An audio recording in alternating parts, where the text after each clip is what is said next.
मकर संक्रांति कब है? 14 या 15 जनवरी को शुभ मुहूर्त क्या है? चलिए इस वीडियो में पूरे विस्तार से समझेंगे। मकर संक्रांति भारत का एक प्रमुख और अत्यंत प्राचीन पर्व है जो सूर्य के मकर राशि में प्रवेश करने के साथ मनाया जाता है।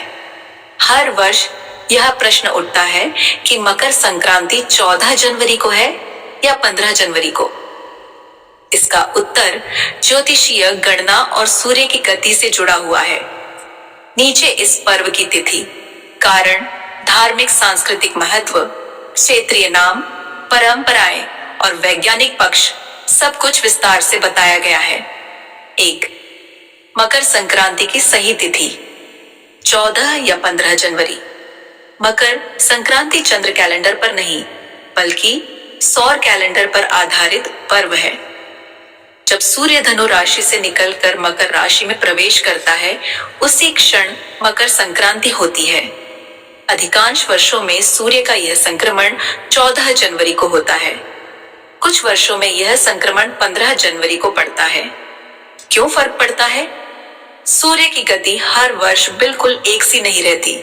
पृथ्वी की कक्षा, लीप वर्ष और खगोलीय सूक्ष्म परिवर्तनों के कारण सूर्य के मकर में प्रवेश का समय कभी 14 तो कभी 15 जनवरी को हो सकता है। जिस दिन और जिस समय सूर्य मकर राशि में प्रवेश करता है वही दिन मकर संक्रांति माना जाता है। निष्कर्ष, अधिकतर 14 जनवरी और कुछ वर्षों में 15 जनवरी दोनों सही हो सकते हैं। तो उत्तरायण की शुरुआत और सूर्य का महत्व। मकर संक्रांति से उत्तरायण का आरंभ माना जाता है। उत्तरायण का अर्थ है सूर्य का उत्तर दिशा की ओर बढ़ना। इस अवधि में दिन बड़े और रातें छोटी होने लगती हैं।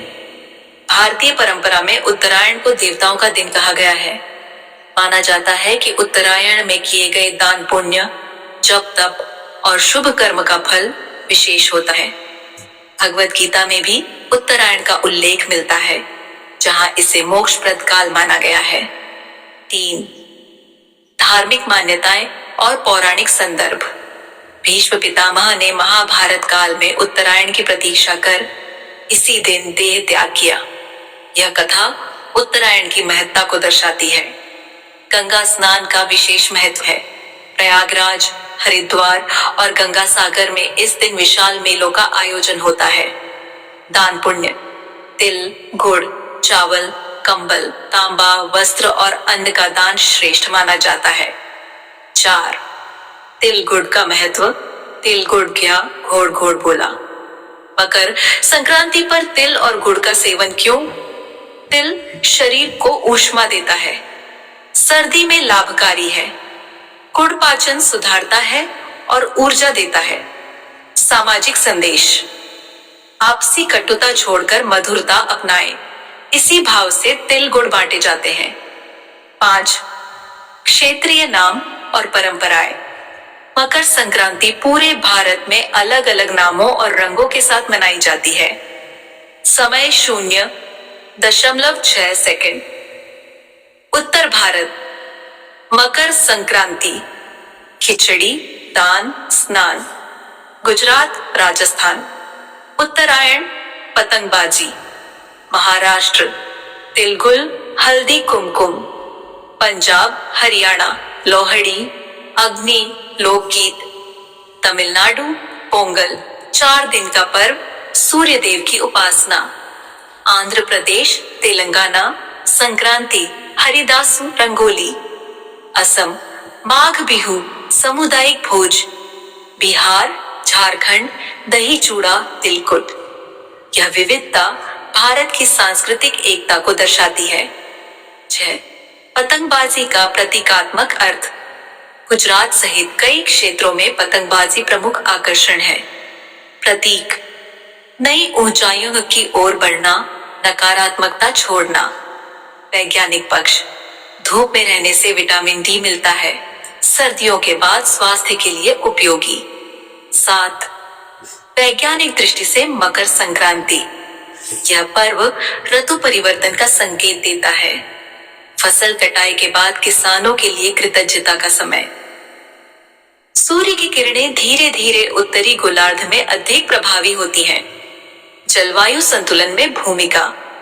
8 पूजा विधि संक्षेप में। 1 प्रातः स्नान, संभव हो तो तीर्थ नदी। 2 सूर्य को अर्घ्य, जल, अक्षत, लाल पुष्प। 3 तिल गुड़ का नैवेद्य। 4 दान पुण्य। 5 परिवार व समाज के साथ उत्सव। 9 मकर संक्रांति का सामाजिक संदेश, सकारात्मकता की ओर बढ़ना। उत्तरायण मधुर संबंध, तिलगुड़, कृतज्ञता, फसल उत्सव, एकता में विविधता, क्षेत्रीय परंपराएं। 10 अंतिम निष्कर्ष, मकर संक्रांति 14 या 15 जनवरी यह सूर्य के मकर राशि में प्रवेश पर निर्भर करता है। अधिकांश वर्षों में यह 14 जनवरी को पड़ती है, पर कुछ वर्षों में 15 जनवरी को भी हो सकती है। यह पर्व केवल एक तिथि नहीं, बल्कि आध्यात्मिक जागरण, ऋतु परिवर्तन, सामाजिक सौहार्द और वैज्ञानिक संतुलन का उत्सव है। भक्तों, ऐसे ही और जानकारी इस चैनल के माध्यम से मिलेगी। लाइक, शेयर, फॉलो और सब्सक्राइब करें। धन्यवाद।